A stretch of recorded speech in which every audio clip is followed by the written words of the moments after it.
Welcome, everybody, to the Genesis Mindset. In today's episode, Atropa didn't bottom. So we're going to have a look at potential scenarios about whether it is the bottom and where I possibly did go wrong. So if you do want to have a look at that video about why I called the Atropa bottom, you can check that out here. I still feel there was a shift. There was a shift in the whole Atropa movement.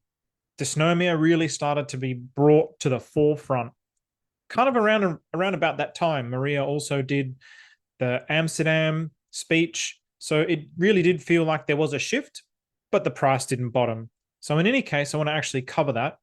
And because this is the mindset show, this is consistency is hard, man. Consistency is really hard. You look at people like Somi who do this one thing every day. That's really hard to do. And I I don't I don't have that quality. I'm developing that quality and I have it maybe 80 to 90% more than I did 5 or 10 years ago, but I'm not 100%. And so everything is open and honest. And the whole purpose of this channel is to show you that your mind can change. And my mind is in the process of changing. It's not a perfected mind. So I want to make that clear so people can actually also see the journey and the process if that's something that they're actually particularly interested in. So with that, let's get into the episode. So I'll get into the share screen.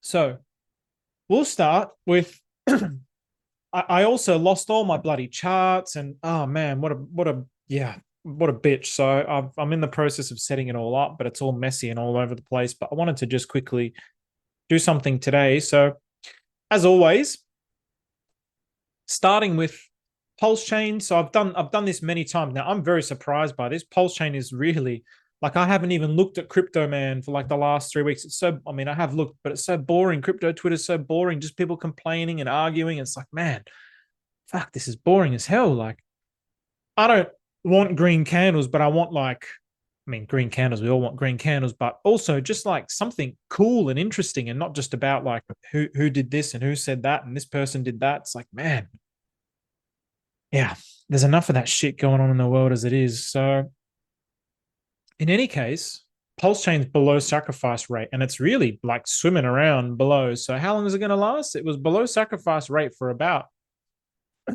what's that? 3 weeks. When it previously dipped below the whale sacrifice rate. I mean, this is like it's looking bad, man. Like, not gonna lie. I mean, here we're 3 weeks in as well. It's looking so bad. It looks so bad. But the whole crypto market is destroyed, and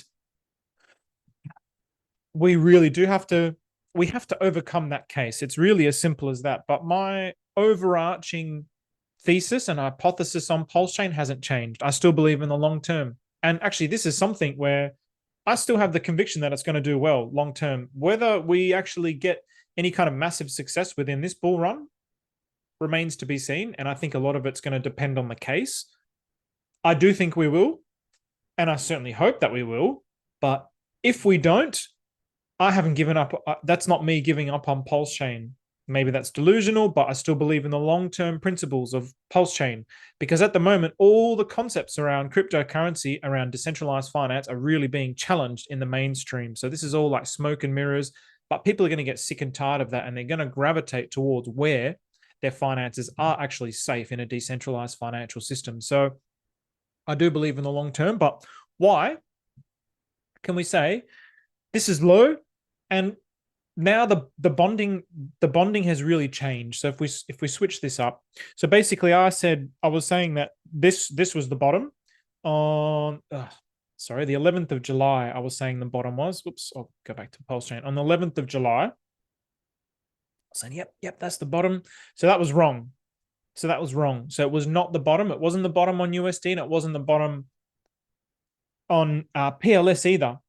So we actually did have more of a dip. It did have a nice little run, but it had more of a dip, and then a massive dip, and then it started to recover, but another massive dip. But this is all really because of the bonding. Like PulseX has gone down, PulseChain. I mean, everything's just getting trashed today. Like PulseX it's had a massive fat red candle. So things are just looking garbage across PulseChain in general, to be completely honest.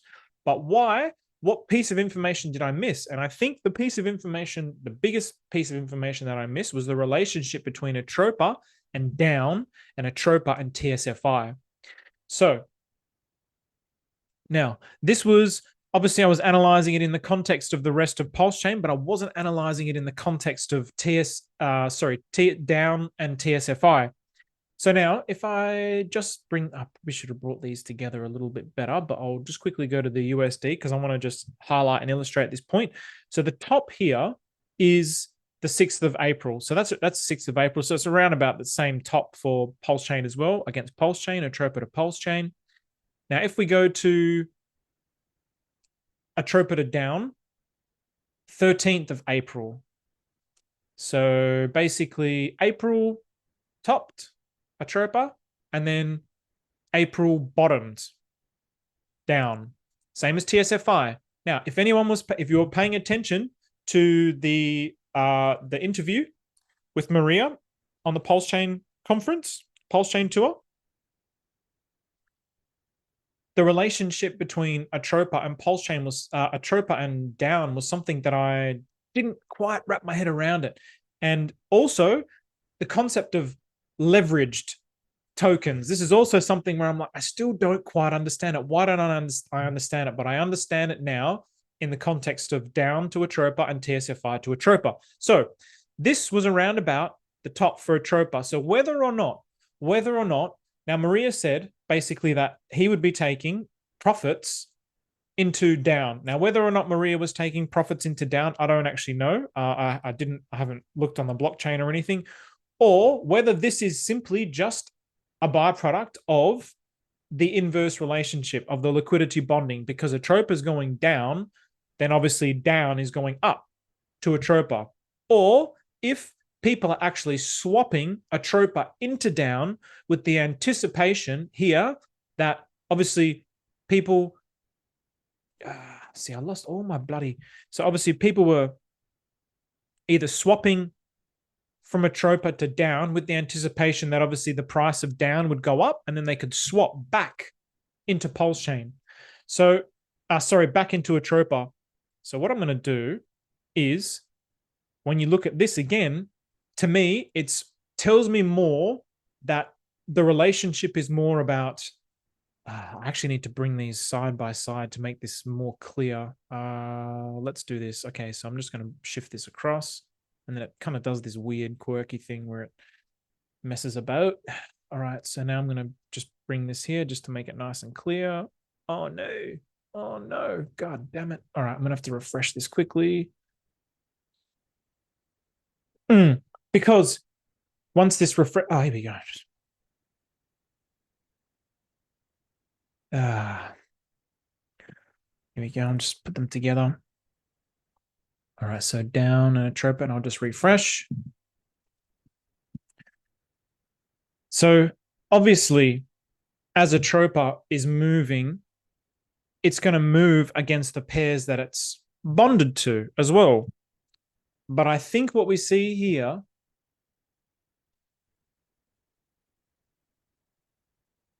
is more swapping as well, rather than just liquidity bonding. Because if it was straight up just liquidity bonding, the relationship would be almost like directly inverse.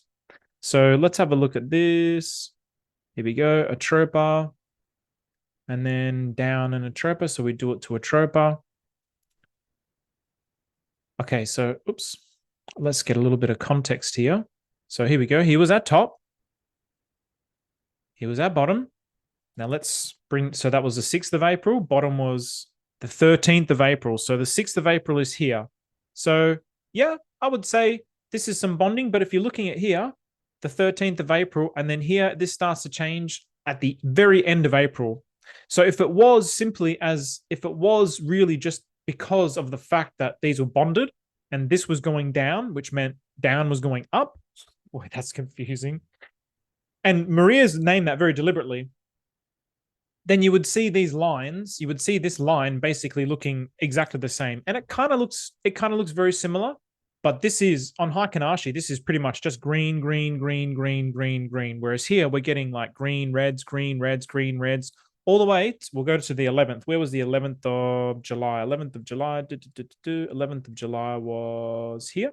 So here's the 11th of July. So pretty much it was a straight up and green. That's a completely different kind of looking line to this kind of line. Completely different. So that's a very interesting kind of relationship. So for me, I felt like this is more of a case of, oh, and if you want to be real cheeky, can I do this?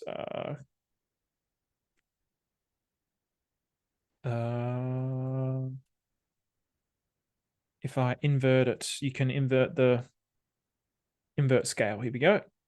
So now it's going to be much more clear. So you can see the lines are they're quite different, right? I mean, they're related, but quite different, especially now that you see this sideways action here from the middle of June to basically end of July, middle of June to end of July. I mean, this is just going down, whereas here it's going sideways. So this is really telling me that there's a lot of swapping going on here, especially here, probably especially in this region here where there's these massive downs, and it's just going across. Now, obviously, this we'll invert it back to the normal. Now, was this is the piece of the puzzle that I didn't see. Had I seen this, I might have said, well, it's not the bottom because this hasn't gone up yet. We want to see, I guess my hypothesis here is either the reversal should have come here for Atropa, but it didn't, or this will continue to go up and then eventually we'll get a reversal here, and then that might be the top around here. For example, this is just an example. So then complete hypothetical. So then maybe in December, just based on this example, in December, that's when we'd start to get the reversal in Atropa. I hope this is making sense. To me, it makes sense, but yeah, I guess my explanation is probably not very clear. I'm a little rusty, to be completely honest with you. My charts are just, yeah, what a pain. So now I hope that makes sense. The other thing that I want to show now is this concept of leverage. Oh, you dirty dog. You dirty dog. All right, so I'm gonna have to refresh that. All right, let's you dog. All right, hold up.